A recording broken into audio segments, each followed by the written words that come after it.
Hey everyone, so in this video we're going to be talking about discrete random variables. So first of all, a random variable is a variable whose possible values are numerical outcomes of a random phenomenon, each occurring with some probability. And I know that sounds kind of abstract, but I think after we see some examples it'll make a little bit more sense. So we typically use capital letters like a capital X or a capital Y to represent random variables. And then finally, for random variable x, if the values x can take on are discrete values, then we say x is a discrete random variable. So an example would be the number of heads that we see after flipping a coin 20 times. That's random. You could see 8 heads, or you could see 12 heads, or you could see 11 heads. That's a random number, and it's also discrete. It's discrete, remember, because there are gaps in between those numbers. We can't see 9.5 heads.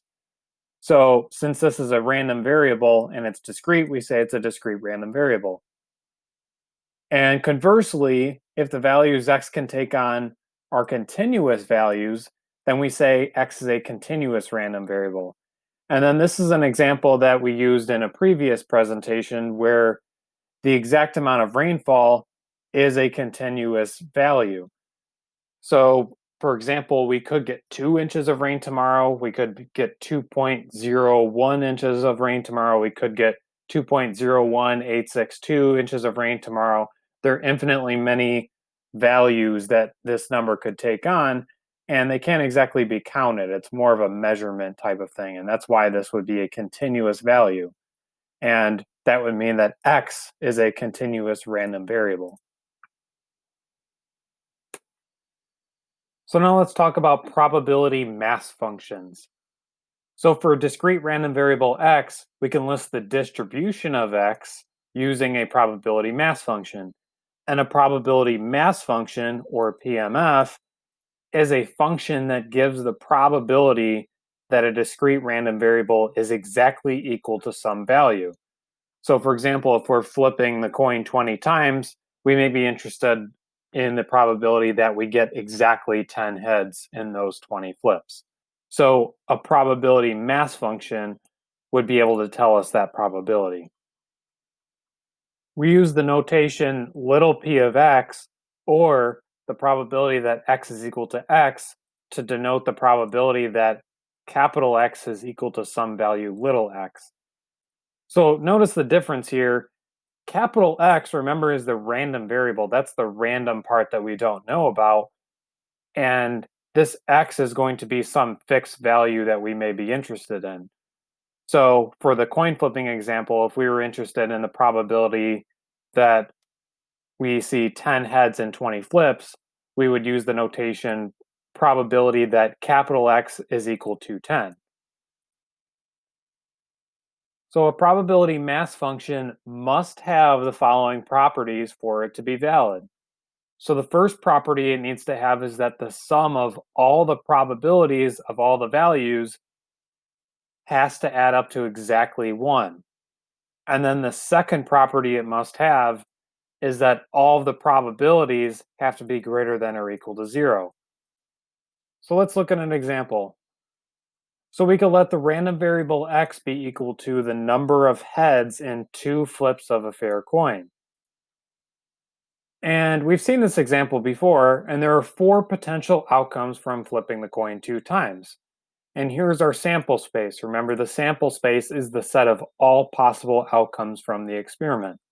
So we could get tails, tails, we could get tails, heads, we could get heads, tails, or we could get heads, heads. Now, each of these outcomes are equally likely to occur with probability 1/4. Now, remember, this is true because each of these flips individually has heads with probability 1/2 and tails with probability 1/2. And the independence allows us to multiply these probabilities together. So if we wanted the probability of tails, tails, we would need the probability of tails on the first flip, which is 1/2, times the probability of tails on the second flip, which is also a half, so that would be 1/4. And if we did the same thing with all 4 of these possible outcomes, we would end up with 1/4 for all of them. Now we see that there's only one way to get 0 heads, two ways to get 1 heads, and one way to get 2 heads. So in other words, the probability of getting 0 heads, the probability that the random variable x is equal to 0 is going to be equal to 1/4, because the only way to get 0 heads in 2 flips of a fair coin is to get tails tails. And we know that that occurs with probability 1/4. So this is going to be 1/4. Similarly, over here, the probability that the random variable x is equal to 2, or the probability that we end up with 2 heads on 2 flips of a fair coin is equal to 1/4, because we would need heads on the first flip and heads on the second flip. Now, there are two ways to come up with 1 head in 2 flips of a fair coin. So the probability that the random variable x is equal to 1 is equal to 1/4 plus another 1/4, because these are two disjoint events. They can't happen at the same time. So remember, that means we're allowed to add their probabilities. So this is going to be 1/4 plus 1/4. And another way to write that would be 2 times 1/4. So the probability of getting 1 head in 2 flips of a fair coin is going to be equal to 1/2. So the probability mass function of x is going to be listed by this table. So how do we read this? Well, this is going to be x, so this is the number of heads we might see. So we could see 0 heads, we could see 1 head, or we could see 2 heads in 2 flips of a fair coin. And then here are the corresponding probabilities. So the probability of seeing 0 heads is going to be 1/4. The probability of seeing 1 head is going to be 1/2. The probability of seeing 2 heads is going to be 1/4. And then this OW stands for the word otherwise. And we have to list this here because we could be asked about some random arbitrary number that isn't listed on this table, and we need to know its probability. So if someone said, well, what's the probability of getting 3 heads on 2 flips of a fair coin? And it's like, well, that can't happen. I'm only flipping the coin twice. So in that case, the probability would be 0. Or if someone said, what's the probability of getting 1.5 heads in 2 flips of a fair coin? Well, that's not listed on this table, and we have to say that falls into the otherwise category, so it has probability 0. And the last thing I want to point out here is that this is a valid PMF. And remember, two conditions had to hold for this to be a valid PMF. Remember, the sum of the probabilities had to add up to 1, and each of the probabilities had to be greater than or equal to 0. So if we look at the table, do the probabilities add up to 1? Well, I think they do. 1/4 plus 1/2 plus 1/4 adds up to exactly 1. So that condition is met. And then the other condition was that each of the probabilities have to be greater than or equal to 0. And this is greater than or equal to 0, this is greater than or equal to 0, and this is greater than or equal to 0, and this is greater than or equal to 0. So it looks like this is a valid PMF. So let's look at another example. So let's let this random variable x be equal to the sum of 2 rolls of a fair 6-sided die. So in that case, if you were to calculate each of these probabilities, you would come up with this PMF for x. So for example, if we wanted to know the probability of rolling a 9 with 2 dice, then the probability of that would be 4 out of 36, or 1/9. And by the way, if you've ever heard of the concept of lucky number 7, this is actually where that concept comes from. Notice how 7 has the highest probability of occurring of any of the possible rolls of these dice. And this 6 in the numerator here comes from each of the outcomes that could happen. So you could get 1 and 6, 2 and 5, 3 and 4, 4 and 3, 5 and 2, or 6 and 1. There's 6 different ways to get the number 7 with 2 dice. And no other value has that probability. So that's where the lucky number 7 concept comes from. Just a little side note. So anyway, so we can verify that this is a valid probability mass function. And remember, we had those two conditions that we needed to meet for this to be a valid probability mass function. So all the probabilities in the table are greater than or equal to zero, meaning this row right here. Each of these probabilities are greater than or equal to zero, so that one condition is met. And remember, the other condition that needed to hold is that all of these values, all of these probabilities had to add up to exactly one. And we can check that. If we add this up, then we'll get 1 over 36 plus 2 over 36 plus 3 over 36 all the way down the line.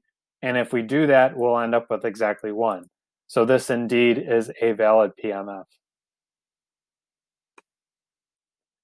Now let's look at a couple examples of how we might be able to use this PMF to calculate some other probabilities we might be interested in. So the first question here is, what is the probability that the sum of the rolls is more than 10? And we have to be careful with the verbiage here. It says more than 10 and not at least 10. So this does not include 10 when we're calculating this probability. So the probability that this random variable x, the sum of the two rolls, is greater than 10 is the same thing as saying probability that x is greater than or equal to 11. Because if we look up here, we want whatever is greater than 10, but not including 10. So we want the probability of rolling 11 plus the probability of rolling 12. Remember, these are two disjoint events. We can't roll 11 and 12 at the same time. So since these two are disjoint events, we're allowed to add their probabilities if we want. So we're going to do exactly that. So we could say the probability that x is greater than or equal to 11 is equal to the probability that x is equal to 11 plus the probability that x is equal to 12. And that's going to be 2 over 36 plus 1 over 36. And that's going to be 3 over 36, which is equal to 1/12. So the probability that the sum of the rolls is more than 10 is equal to 1/12. So we might also be interested in the probability that the sum of the rolls is between 4 and 8. And again, we have to be careful with the verbiage here. Between 4 and 8 means greater than 4, but also less than 8. And that's how we write this in probability notation.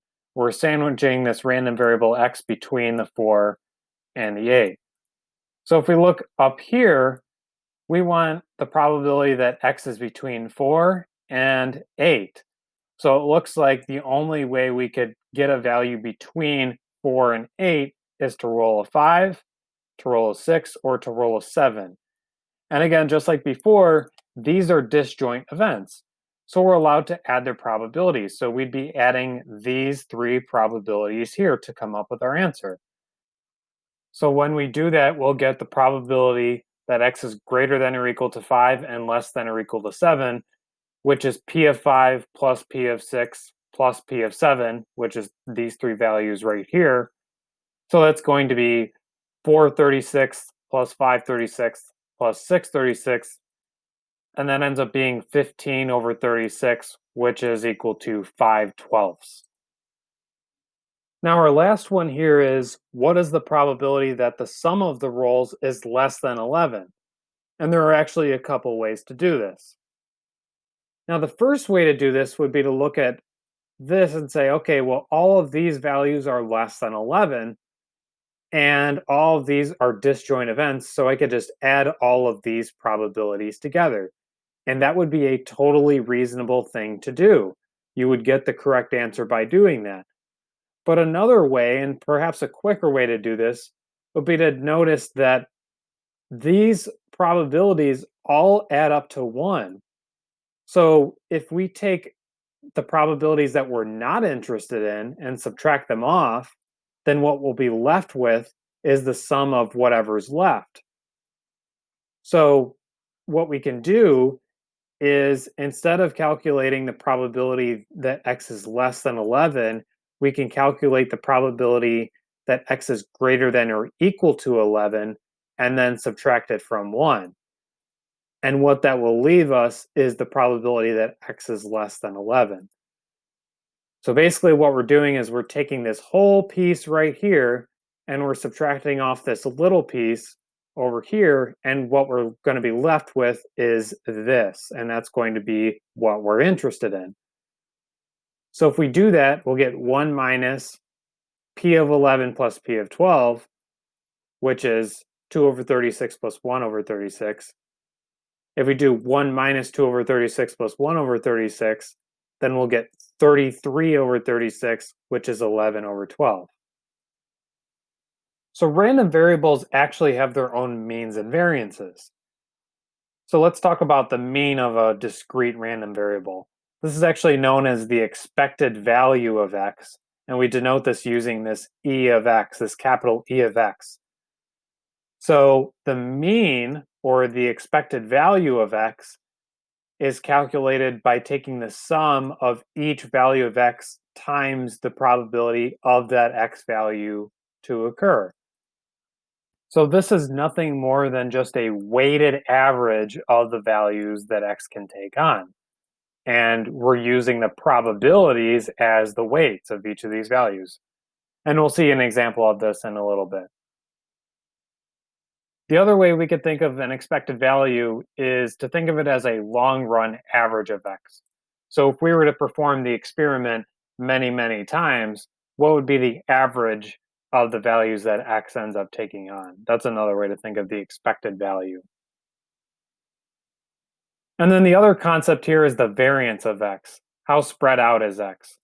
And we define the variance as the expectation of the squared distance between x and its mean.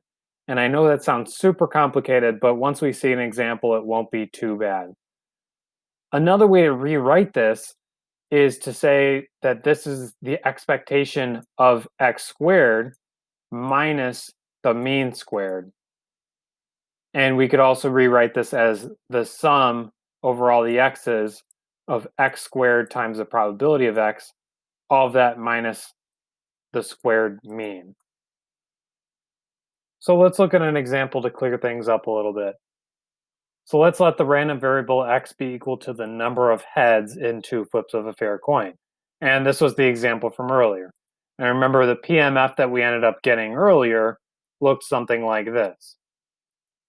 So we can calculate the expected value and the variance of this. So the expected value here is going to be the sum of each x value times its probability. So what are the values of x? That's just 0, 1, and 2. So all we need to do is multiply each of these by their probability and add them together. So let's take it one by one. So the first value x can take on is 0. So we take 0 times its probability, which is 1/4, plus the next value that x could take on, which is 1 times its probability, which is 1/2, plus the next value that x could take on, which is 2 times its probability, which is 1/4. So it's 0 times 1/4 plus 1 times 1/2 plus 2 times 1/4. And that's what we have listed out right here. So if we do that, we end up getting 0 plus 1/2 plus 1/2, and that ends up being 1. So that means if we flip a fair coin twice, we would expect to get heads one time. And this should make sense, right? If you flip a coin 100 times, how many heads do you expect to get? Half of them, 50. So this should make a lot of sense. So this is the mathematical way of showing what we expect to get.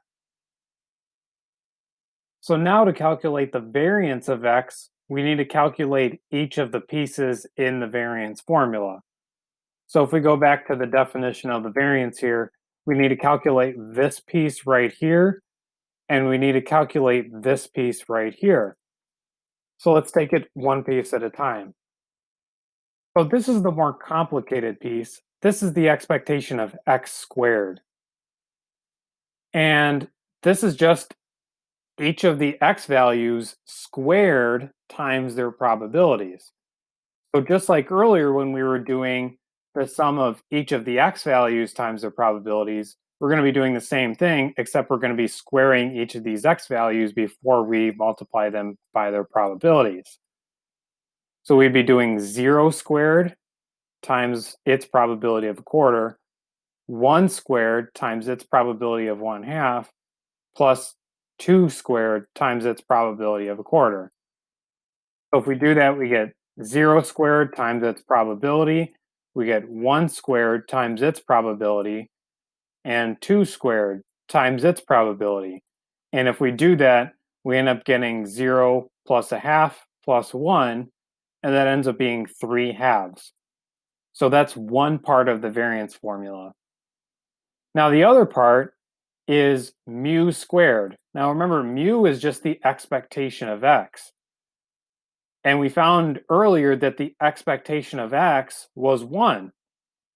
So if we take this 1 and we square it, then we get 1 squared, and that's just 1.